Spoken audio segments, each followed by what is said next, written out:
Alright, this is for the President of the United States in his State of the Union address. I know it's a couple days late, but hey, work comes first, gotta make that money. Uh, he had an awesome speech.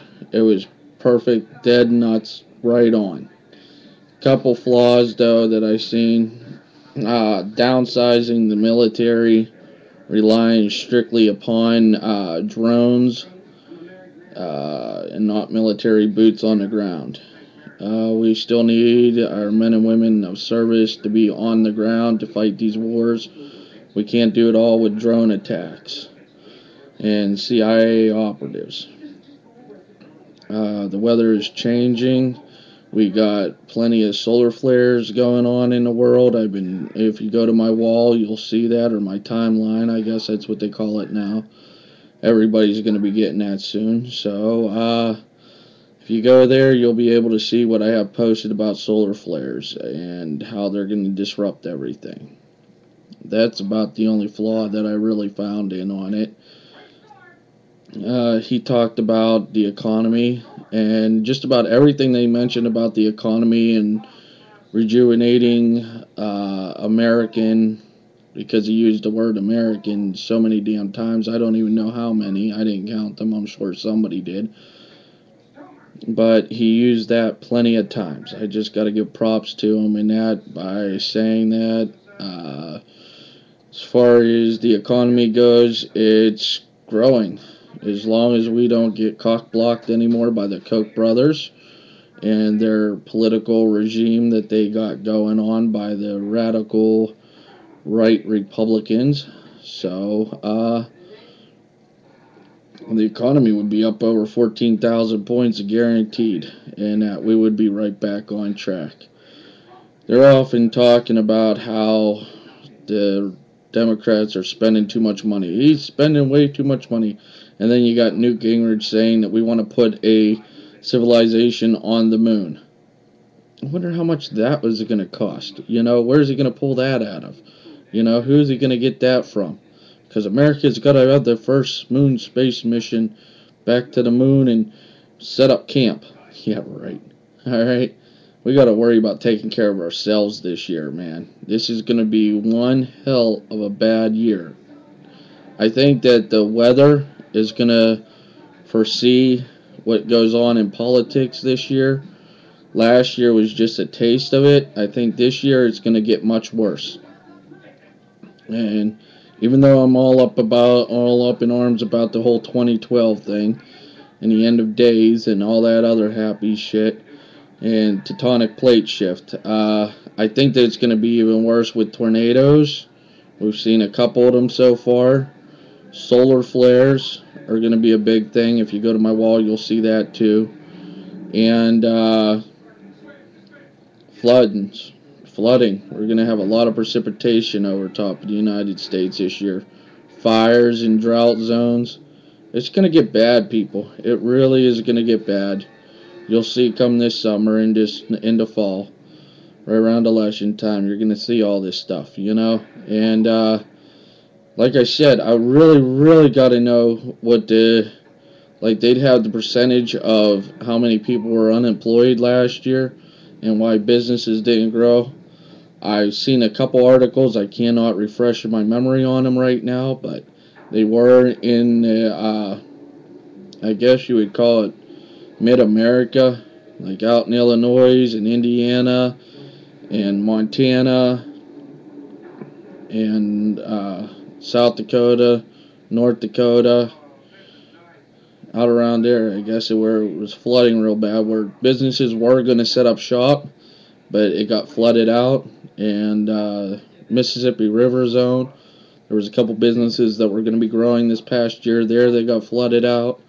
So I'd really like to know the details on how many people in those areas that got flooded and the areas that got damaged by the tornadoes had to file for unemployment, and if that grows in with our national unemployment.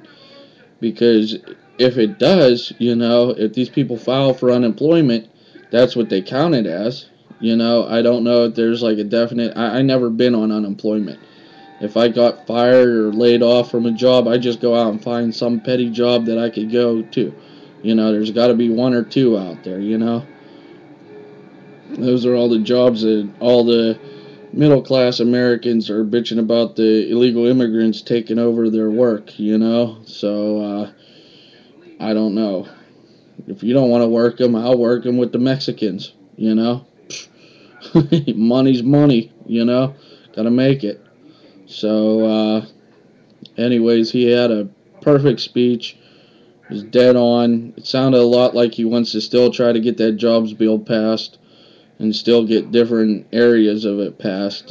For you people that have not read about the jobs bill, I'll try to post a link to this YouTube video about it, and you all can check it out whenever you got the time. If you're a true American, if you are a true American, you will read the jobs bill and you will say, damn right, it should be passed. Alright? If you're just a so-and-so American, just for your political party, then don't even bother reading it, you know? Just don't. Just think of it as spending more money not to make more money, but everything you need to know about getting America back on its feet again after 8 years of demise is all in that jobs bill.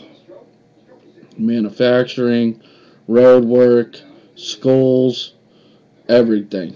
You know, and dealing with the schooling, keeping kids in school, yeah, I think it should be good. You know, if a kid gets out of school for so many days, if a kid's not in school for so many days, the parents get fined.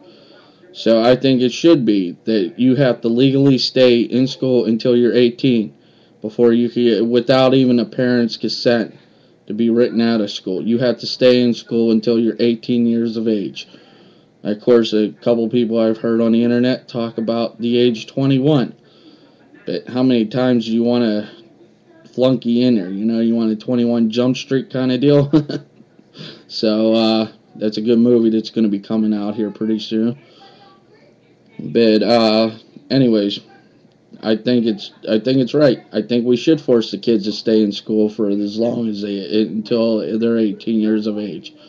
And if they want to drop out, go ahead and drop out at 18, you know. Go out there and work on a construction site. Most of the dropouts that I know of aren't doing so good right now. They really aren't. Some of them get lucky, some of them don't, you know. But most of the dropouts that I talk to, they're living a life a little bit like mine, but not too much. I graduated. And I'm living just about the same amount of a life that they are right now. So, I mean, it's just because I didn't further my education and go to college, because I always figured, why spend the money on something that I don't know if I'm going to like doing that job?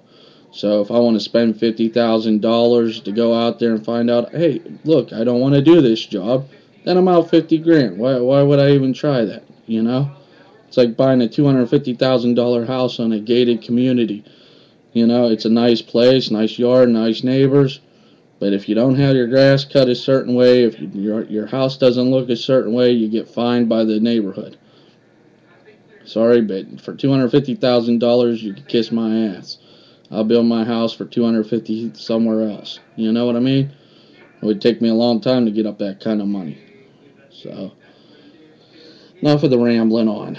It's been 8 minutes so far. It was a great speech, Mr. President.